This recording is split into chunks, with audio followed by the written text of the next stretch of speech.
They play a lot of personnel, they play a lot of people, and it doesn't matter who's in. There's not a drop-off in the way they play defense. So it's going to be a great challenge for us. Offensively, it all starts with the quarterback, 3-year starter, Hennigan. They have 4 out of 5 returning starters in the offensive line. The 5th starter coming in via the transfer portal in LSU. So, again, big physical, imposing offensive line, typical, very good skill on the perimeter. And we have to do a much better team, as we all know, defensively on the perimeter, of being able to tackle and win our one-on-one matchups. And then I think the thing that probably sticks out, not just in the offensive and defensive personnel of Memphis, but it's their special teams. Very impressive in special teams, but I always look at the depth of a program by how many starters play on your 4 core units. And very few starters play in their 4 core units, and that's a byproduct of being there and recruiting and developing depth and personnel. So that's something we're working towards. So, again, it's going to be a great challenge Saturday. But if you're a competitor, you love these type of games, should have a great environment. We talk about commit to 6. It's the first of 6 home games, 3 home games in September. So we're looking forward to getting back at home and competing in front of our family and our friends and our great fan base. So I'll answer any questions y'all may have.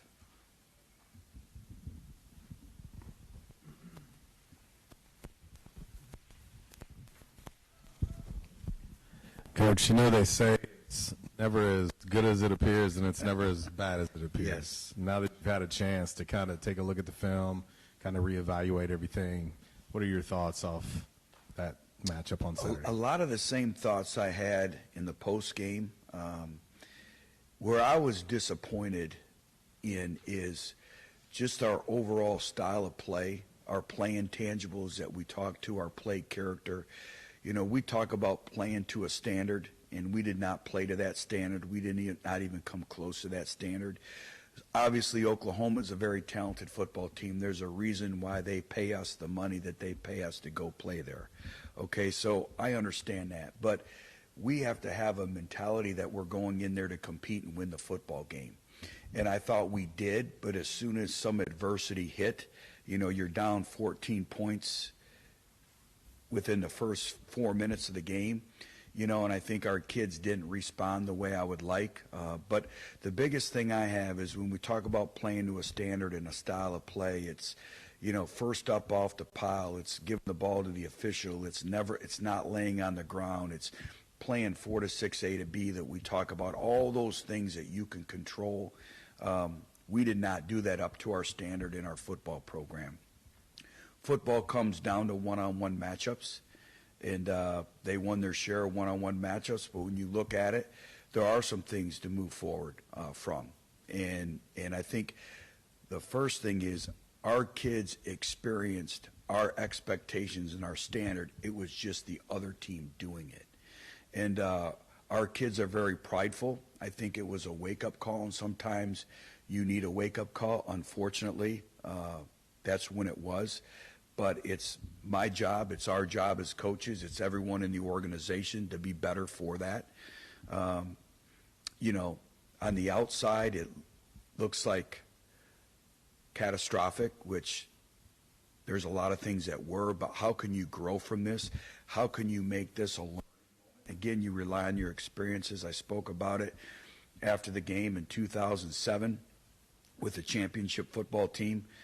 We went down to Clemson, and we lost 70-14, and that galvanized our football team. Somebody told me the story about it's amazing how people forget, but I think those are the days where you didn't have social media, where I believe you told me the story of an Arkansas State football team that was 0-4, and then they won a 1-point contest, I believe, against Georgia Southern.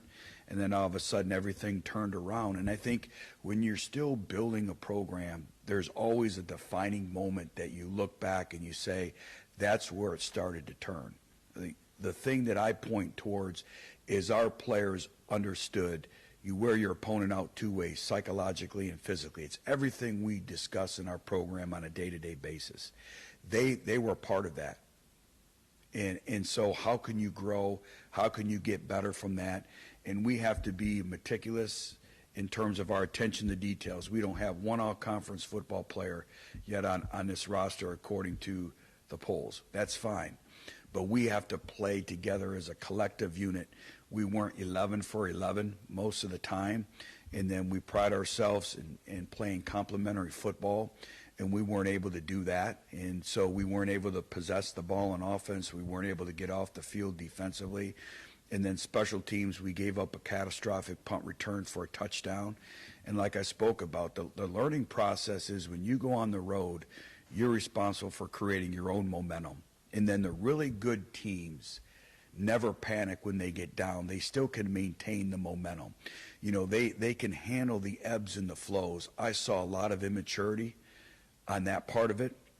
I think it's a lot where our kids, it's a first for a lot of these individuals being in that environment, experiencing big-time college football, what goes along with it. And it may have been, for a moment, too big for some of the kids, but that's how you learn. That's the only way you're going to learn and move forward. So I think there's many learning opportunities, but it's one thing to have those learning opportunities. Now, how are we going to apply them? How are we going to be a better football team because of the adversity and some of the adversity that we created for ourselves? How are we better for that moving forward? Coach, you had a chance now to look at the film. Shrout and Daly both played on Saturday. Just kind of assess both quarterbacks. Yeah, I thought JT did some very, very good things. I thought he managed the game. Again, we had too many drops on the perimeter, and again, that stifles your momentum. You can't have that. And we didn't generate the explosive plays that we would have liked to. We had too many 3-and-outs. We only had 50 plays for the entire game. But I thought from the quarterback standpoint, I thought Jay did some good things in moving forward. In terms of Jackson, I thought Jackson did some good things too. We need to continue to work on his foot quickness in the pocket, and sometimes he catches the ball, then drops. So some fundamental things because, the game of football, especially when you play a quality opponent like Oklahoma, like Memphis, the speed of the game picks up. You're fighting for fractions of seconds. And so everything is about your eye control and your foot quickness and really being very, very deliberate in terms of where you're going with the ball, you're processing, the ability to process information quickly. So I thought both individuals had a lot of good things to move forward and get better from, but I was encouraged by what I saw. Coach, last week you mentioned special teams might be an issue going into Oklahoma. That proved to be true. So what's the plan to kind of clean up that side well, I think going in this week? Perception versus reality, and that's what I told our team. If you take away the one punt return, first of all, we punted way too many times. We punted 7 times. And so you're not going to win a football game punting the ball 7 times. So we gave up the explosive. We gave up the critical error that you can't do. There's a lot that went into that. The ball was miskicked. So, everyone points at the stats and, it was a 60-yard kick. Well, everything in the punt game and punt coverage is ball placement. So we put the ball basically on the hash towards the middle of the field. That really kind of sacrifices your coverage. And then we didn't do a good job of playing in space. We had one individual that didn't get off. And again, it comes down to one-on-one matchups.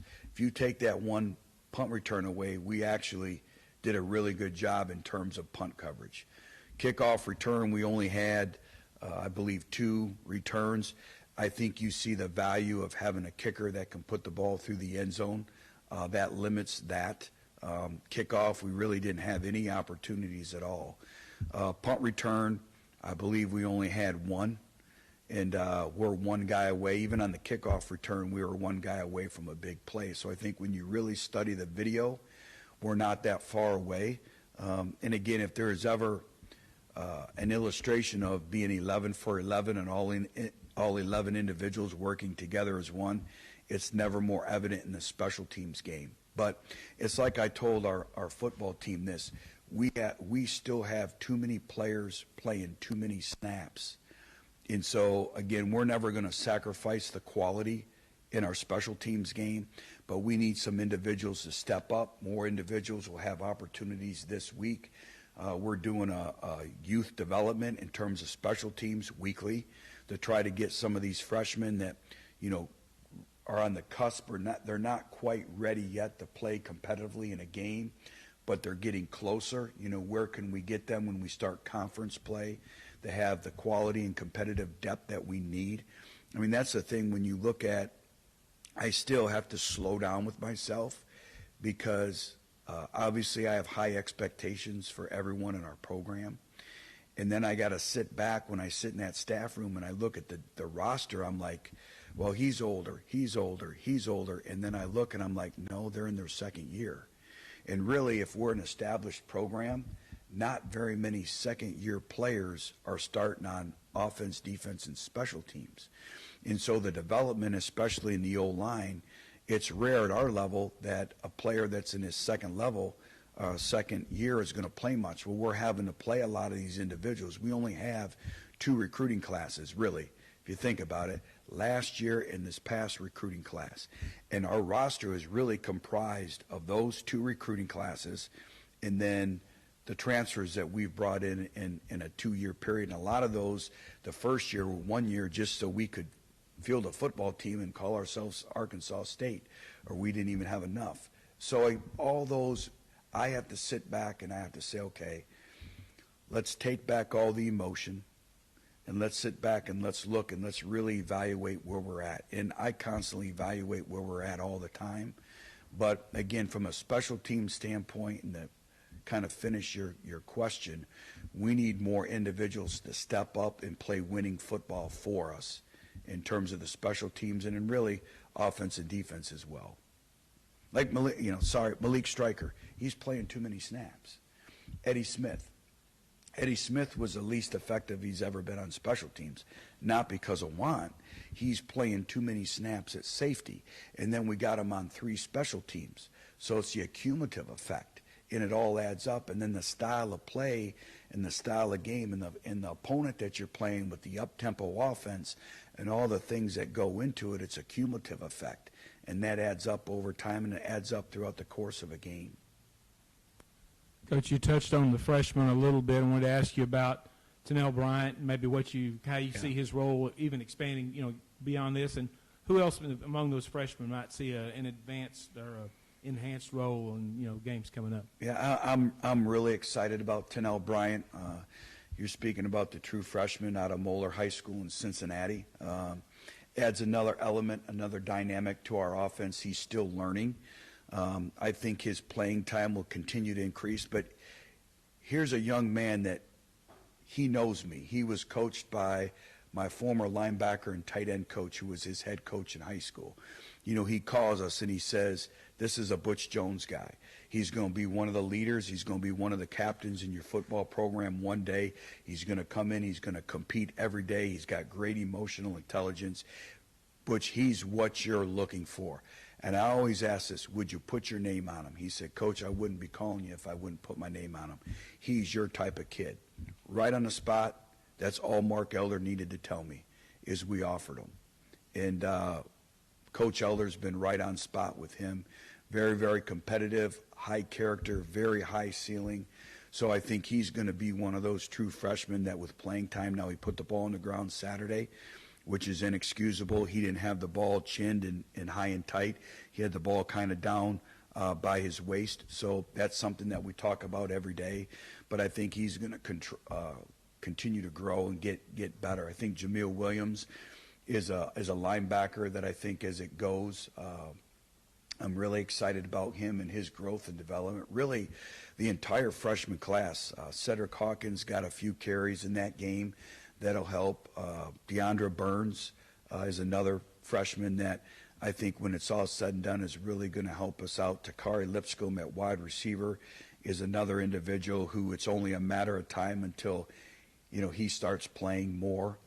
Not quite ready yet, but he's going to be there. And these individuals can also help us on special teams. Jordan Sample, the linebacker out of Houston, is getting closer and closer. So there's a lot of individuals that are getting better every single day. And our hope is with the development of them that, in a few games they'll be ready to help us, and not only on special teams, but on offense and defense as well. against Memphis in Memphis and this year's matchup in Jonesboro, what's kind of been the number one priority that you've told your guys so that you guys can walk away with this game with a victory? Well, I think when you look at really the flavor of the last 2 games we've had with them, it's really come down to the final possession. And so it's the ability to play winning football through 4 quarters. And there's a focus, there's a determination, there's something that goes along with it. We didn't play a clean game in either, and a lot of it is because of the quality of opponent. They're a very good opponent. But I think it's the mental, the physical, and the emotional toughness that it takes to play winning football for 4 quarters.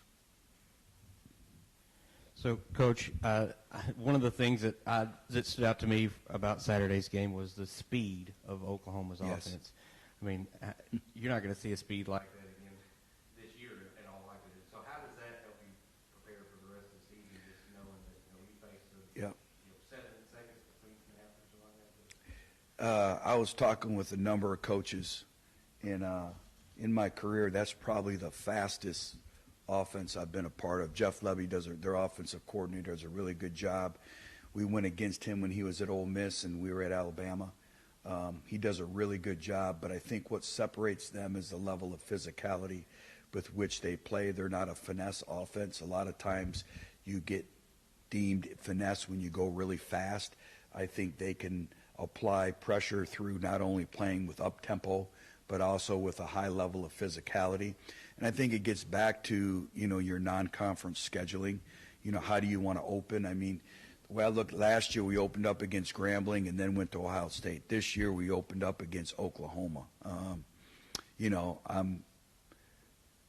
As we all know, the results wasn't, in a lot of ways, were disappointing, but it's still the University of Oklahoma, and I think we got to keep that in perspective. I just, like we talked about, I didn't like the way we competed for 4 quarters of football. Did not like that at all. That's on me, and we'll get that corrected. I can promise you that. But it's a good judge of where we're at. And when you play the best, you have no choice but to get better.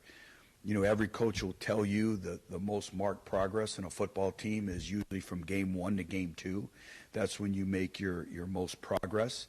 And, every coach tells his team that. But obviously you give yourself an opportunity to compete at a high level when you have a great week of preparation and a great week of practice, and that obviously starts today. You look at social media or message boards, obviously a lot of negativity following the loss. Is that something you talk about with your team, or you just kind of No. keep all the noise out? I don't check that at all. I mean, I would hope there would be people that would be upset. I mean, that means they have passionate, but also I know that a lot of that is from another fan base. So I don't pay much attention to that. And I guess the thing is, whether it's another fan base or whether it's this fan base or whoever it is, they care because they're watching. So they must have some invested interest to watch. So I don't pay any attention to that. Trust me, I've been in the SEC for 8 years. There isn't anything that I haven't seen. And I hope our fans are passionate. I hope they're disappointed because that means that they care. And so I don't blame them. I'd be pissed too. So, again, we talk about playing to a standard. We didn't. But you know what? That's over with now. But it's kind of comical you ask that question because don't pay any attention to that. I mean, if you get caught up in outside noises, you're never going to survive in this profession. And everyone's got an opinion. And everybody thinks that, their opinion counts and they want their opinion heard. But all you can do is just keep working every single day and go back to work, and you know what you have, and you know it's important to these kids. And our kids have been great. They're resilient.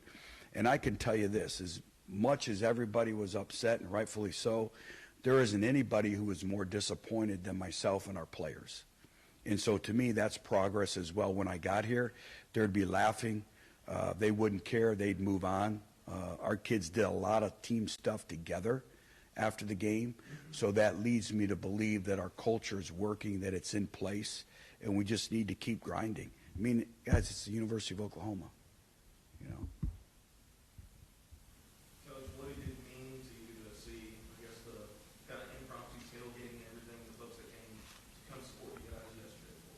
Well, we have some very, very loyal supporters, and they've been great since day one when I came here. They've been great to our football program, and they mean a lot to us. And that positivity and them showing up to practice, I think that really helped our players. I think that really helped them because we talk about, not only do you represent your personal brand and you represent yourself, but you represent the state of Arkansas. You represent Northeast Arkansas. You represent Jonesboro. You represent Arkansas State University. There's a lot of things that you represent. And so there's an onus on them to how you perform.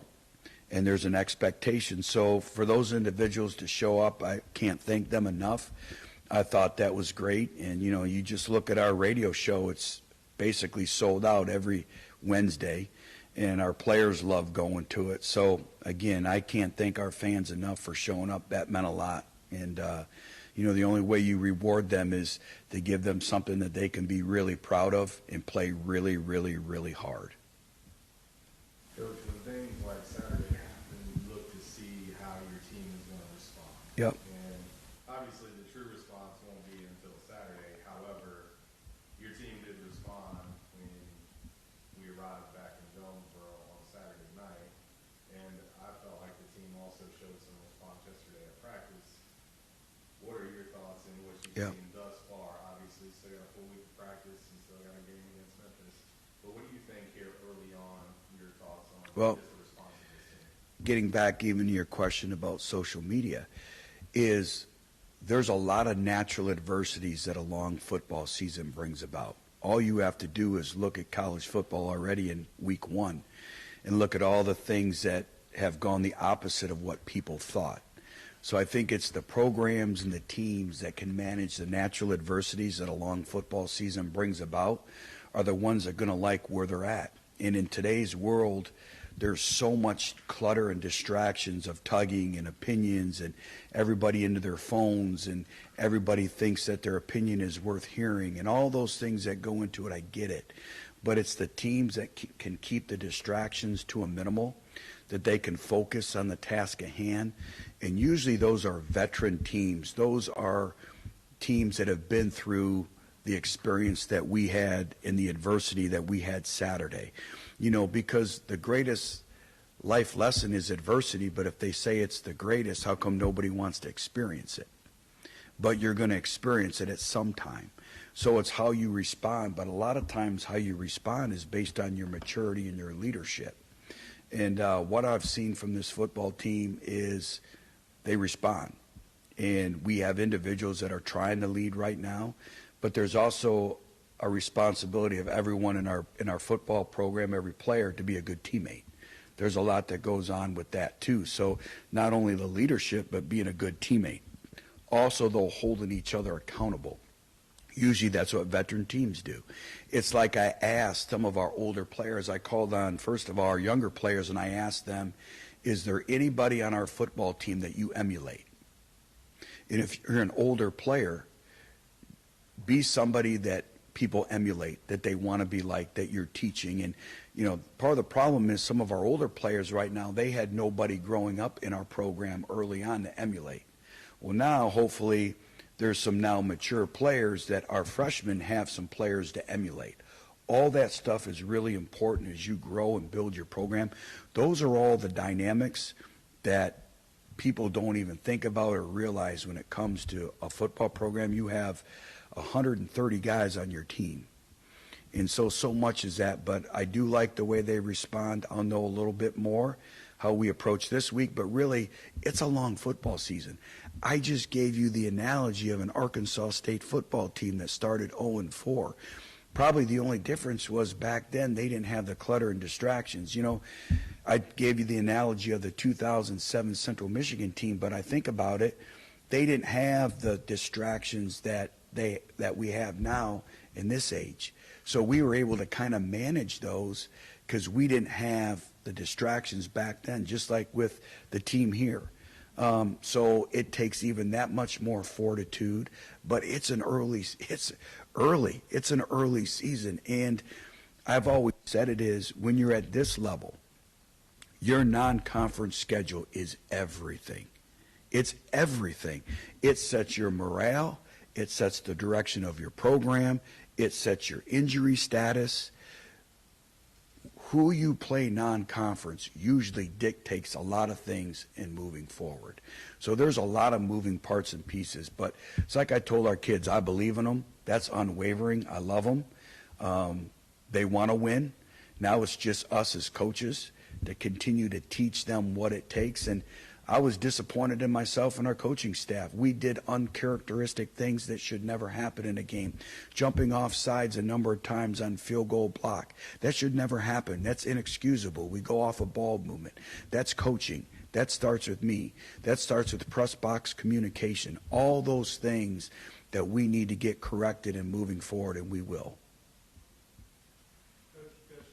In this series, I guess, earlier, but obviously this is your third time to play Memphis. Just your impression of this series, and and in recruiting, with that being like I guess the nearest major city, how much do you guys?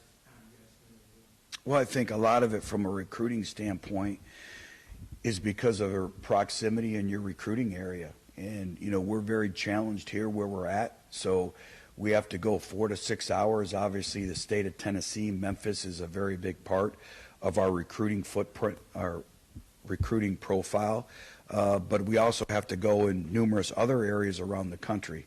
But I think from a recruiting standpoint, a lot of it is geographical areas, so that's a big part of it. In terms of the last 2 years, I think the word that kind of summarizes it up is competitive. I think it's been hard fought, extremely competitive, and it's come down to really 2 or 3 plays that have made the difference between winning and losing the game. So I think there's a lot that goes into it, and it means a lot to a lot of people at both institutions. So I think, it's great for our communities. I wish we were playing next year, but we're not. I do think it's a great rivalry, and I think it's kind of stood the test of time when you really think about it. But I'm going to also, again, go back to it's a long football season. We play 12 games. And every game you play is the most important game, and you can't put more stock or more onus on one game than the other. The challenge is, can you be emotionally, physically, and mentally up for every single game on your schedule? That's the challenge. That's the maturity. That's how you win football games.